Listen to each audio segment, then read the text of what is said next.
What does it mean to be creative. और अगर हम क्रिएटिव बनना चाहते हैं किसी भी फील्ड में, तो आई थिंक एटलीस्ट हमको ये बेसिक नॉलेज होना बहुत जरूरी है कि क्रिएटिविटी आखिर होती क्या है, क्रिएटिविटी काम कैसे करती है। एज ए ह्यूमन क्या हमारी क्रिएटिविटी प्लेस ऑफ हैप्पीनेस से आती है या दुख से आती है। ये कुछ ऐसे सवाल है जो मेरे दिमाग में बहुत टाइम से घूम रहे हैं, बट मुझे कभी इनका जवाब नहीं मिला। और अगर मैं ऑनेस्टली सच बोलूँ तुम लोगों से, ऑनेस्टली सच ही बोलते हैं, ऑनेस्टली झूठ क्यों बोलेगा कोई, बट मैं ऑनेस्टली बोलूँ तो मैंने कभी मेहनत भी नहीं करी होगी इनका जवाब ढूंढने की। तो आओ आज साथ में इन सवालों का जवाब ढूंढते हैं। तो कोई भी फिलोसॉफिकल आंसर ढूंढने का पहला स्टेप होता है उन चीजों को पहले देखा जाए जो हम ऑलरेडी जानते हैं, फिर जो चीजें हमें ऑलरेडी पता है उनकी हेल्प से नए जवाब ढूंढे जाए, है ना। तो ग्रेट फिलोसोफर्स ने हमेशा ये समझने की कोशिश की है कि कैसे इंसान नए आइडियाज या आर्टवर्क को क्रिएट करता है। फॉर एग्जांपल एरिस्टोटल ने अपनी बुक पोएटिक्स में कॉन्सेप्ट के बारे में बात करी है जिसका नाम है पोएसिस, मतलब टू मेक या फिर कुछ नई चीज को एग्जिस्टेंस में लाना। एरिस्टोटल के लिए क्रिएटिविटी एक सडन इंस्पिरेशन नहीं थी, बल्कि एक डिलिबरेट प्रोसेस थी जो स्किल्स, इंटेंशन और एग्जीक्यूशन का कॉम्बिनेशन होती है। मतलब कि जो तुम्हारी पोटेंशियलिटी है उससे जो तुम्हारी एक्चुअलिटी है उस तक के बीच का जो ब्रिज है वो क्रिएटिविटी है। वहीं अकॉर्डिंग टू शोपेनहावर, क्रिएटिविटी एक तरीका है to escape the suffering of life. मतलब शोपेनहावर का मानना है कि कॉन्स्टेंटली हम जो अपनी इच्छाओं के पीछे भागते हैं वही हमारी सफरिंग का मेन कारण होता है। बट आर्ट के जरिए इंसान टेम्परेरीली इस कॉन्स्टेंट रेस से बाहर आ सकता है और एक डीप रियलिटी को अचीव कर सकता है, मे बी टेम्परेरीली बट कर सकता है। तो ये तो हो गई फिलोसोफर्स की बात। अब हम करते हैं कुछ आर्टिस्ट्स की बात। तो विंसेंट वैन गो ने अपने भाई को जो लेटर लिखे थे, अगर हम उन लेटर्स को एनालाइज करते हैं तो हमको ये समझ आता है कि विंसेंट भाई पेंटिंग को अपने इनर वर्ल्ड को एक्सप्रेस करने और अपने स्ट्रगल्स के बीच में मीनिंग ढूंढने का एक जरिया बताते थे। और मेंटल हेल्थ इश्यूज होने के बावजूद वैन गो ने ऑर्डिनरी चीजों में एक्स्ट्राऑर्डिनरी ब्यूटी देखी और उसको अपनी पेंटिंग्स में कैप्चर किया। तो आर्ट अकॉर्डिंग टू वैन गो एक रेफ्यूज है, एक शेल्टर की तरह काम करती है जो मुश्किल वक्त आने पर भी हमको दुनिया के साथ कनेक्टेड रखती है और एटलीस्ट पागल नहीं होने देती। बट देन अगेन पागलपन क्या होता है, व्हाट इज पागलपन? आई मीन अगर आप साइकोलॉजिकली जाना चाहो तो वहाँ अलग डेफिनेशन होती है। आप सोसाइटी के हिसाब से बोलो तो सोसाइटी के हिसाब से कौन सी सोसाइटी सही है कि जिस जगह पर तुम किसी एक चीज़ को पागल बोलते हो वहीं दूसरी जगह वो चीज़ नॉर्मल हो सकती है। तो साइड ट्रैक ना होते हुए आगे बढ़ते हैं, may be we can discuss in some other videos.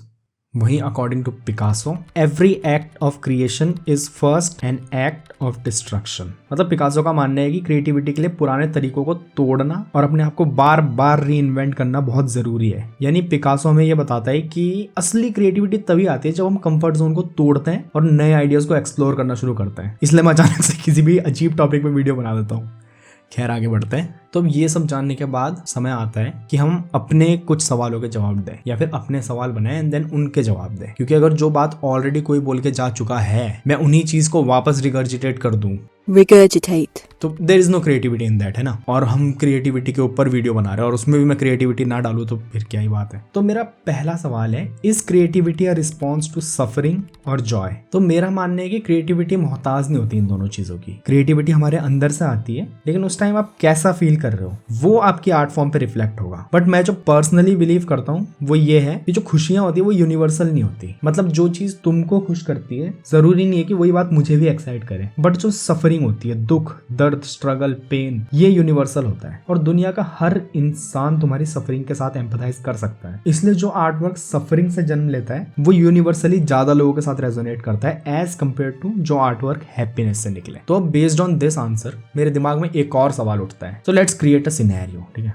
एक सिनेरियो बनाते हैं। मान लो कि तुम बड़े भयानक वाले खुश हो जिंदगी में अपने और भयंकर ही इंस्पायर्ड फील कर रहे हो, तो तुमने डिसाइड किया कि चलो कोई व्लॉग बनाते बढ़िया सा। लेकिन अब एक प्रॉब्लम आती है कि तुमको कोई आइडिया नहीं व्लॉग बनते कैसे भाई। तो तुम चले गए यूट्यूब पे, अब तुम देख रहे हो बहुत सारे लोगों के ब्लॉग कि हाँ भाई हाँ ये ऐसे बनता है, ये ठीक है इसने ये बोला, इसने ये करा। तो तुमने एक नोट्स बना लिया, एक कॉपी में लिख लिया कि हाँ ठीक है अच्छे व्लॉग बनाने की ये खूबियां होती है, अब मैं इसको यूज करके व्लॉग बनाऊंगा। तो अब इसी सिनेरियो पे बेस्ड मेरा दूसरा सवाल आता है, can creativity be truly original और is it always influenced by something और समवन? अर्थात क्या क्रिएटिविटी एक्चुअली में ओरिजिनल हो सकती है या हमेशा किसी ना किसी चीज से इन्फ्लुएंस्ड होती है? तो इससे पहले मैं सवाल का जवाब दूं, अगर तुम्हारे दिमाग में इन सवालों के कोई और आंसर आते हैं या फिर तुम्हारे दिमाग में और कोई सवाल आते हैं इससे रिलेटेड, तो उसे कमेंट्स में जरूर लिखना। क्योंकि जब हम पब्लिकली अपने आइडियाज को डिस्कस करते हैं ना, तभी हमको समझ आता है कि क्या हमारा आइडिया अच्छा आइडिया है या एक झंडू सा आइडिया है। है ना। अब तुम पब्लिकली डिस्कस ही नहीं कर रहे हो, तुमने अपने दिमाग में बना दिया कोई आइडिया कि भाई ये है, ये तो बढ़िया है, क्या पता वो गलत हो, है ना। मैं ये नहीं कह रहा हूँ कि हमेशा पब्लिक को अपने आइडिया को वो करो, हमेशा पब्लिकली अपने आइडियाज डिस्कस करो। कुछ आइडियाज होते हैं जिन्हें डिस्कस करना चाहिए, कुछ होते हैं जो पर्सनल रखने चाहिए। अब वो तुम्हारे ऊपर है कि तुम क्या डिस्कस करना चाहते हो, क्या पर्सनल रखना चाहते हो। अब आते हैं अपने आंसर पे, ज्यादा बकैती ना मारते हुए।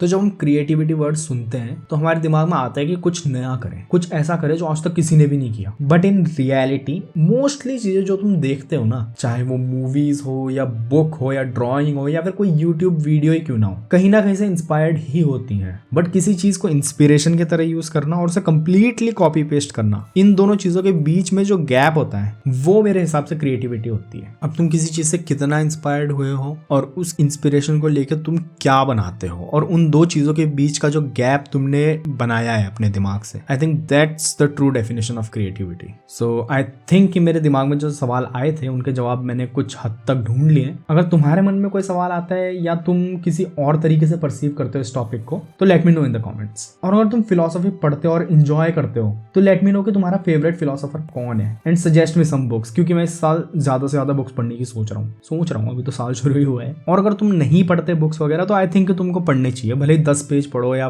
5 पेज पढ़ो दिन के, बट डेली थोड़ा थोड़ा कुछ पढ़ो। और अपना जो सोशल मीडिया स्क्रीन टाइम है उसको थोड़ा कम करो। मुझे पता है हर कोई इंसान ये ज्ञान बांटता रहता है कि सोशल मीडिया मत चलाओ, ये मत करो, वो मत करो, बुक पढ़ो। हर कोई ये बात इसलिए बोलता है क्योंकि इस बात के पीछे कुछ लॉजिक है, और वो लॉजिक तुम अपने आप ही ढूंढो तो ज्यादा अच्छा है। कि कोई और तुम्हें वो बताएगा तो वो अपना लॉजिक बताएगा, वो तुम्हारा लॉजिक नहीं बता पाएगा। And last but not least, life को एंजॉय करो। तो मिलते हैं अगली वीडियो में, बाय।